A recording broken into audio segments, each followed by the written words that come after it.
Good morning. तर आज आईंनी Sunday special रताळ्याचे घारगे बनवलेत आणि आता मी थालीपीठची तयारी करते आहे. तर त्यासाठी मी घेतली कोथिंबीर आणि पुदिना कट करून.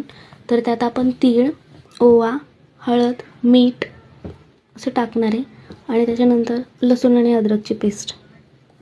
आणि हे बघा, त्या दिवशी मी भाजणीचं पीठ बनवलं होतं, भाजणी बनवली होती, तर त्याचंच पीठ आहे, त्याचेच मी थालीपीठ बनवते आहे. तर असा घट्ट असा गोळा बनवून घ्यायचा आहे आपल्याला. पातळ नाही बनवायचं आहे कारण आपण 2 प्रकारे बनवणार आहे. तर बघा, पहिलं मी फर्स्ट असं घेतलं आहे, कॅरी बॅग क्लीन करून घ्यायची आहे आपण ती आणि त्याला थोडंसं तेल लावून थालीपीठला असं थापून बनवायचं आहे.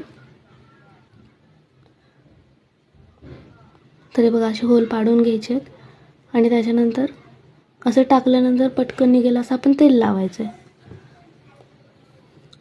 आणि याला असं मस्त आपण शेकून घेणार आहे आता सगळीकडे तेल वगैरे टाकून. आणि दुसरं म्हणजे आपण असं बनवून घेणार आहे चपातीसारखं किंवा पराठ्यासारखं लाटून. तर काही जणांना कुरकुरीत आवडतात तर काही जणांना मऊ आवडतात. तर आपण दोन्ही प्रकारे बनवू शकतो, कुरकुरीतही बनवू शकतो आणि मऊही बनवू शकतो. तर तयार आहेत माझे थालीपीठ. Okay, bye.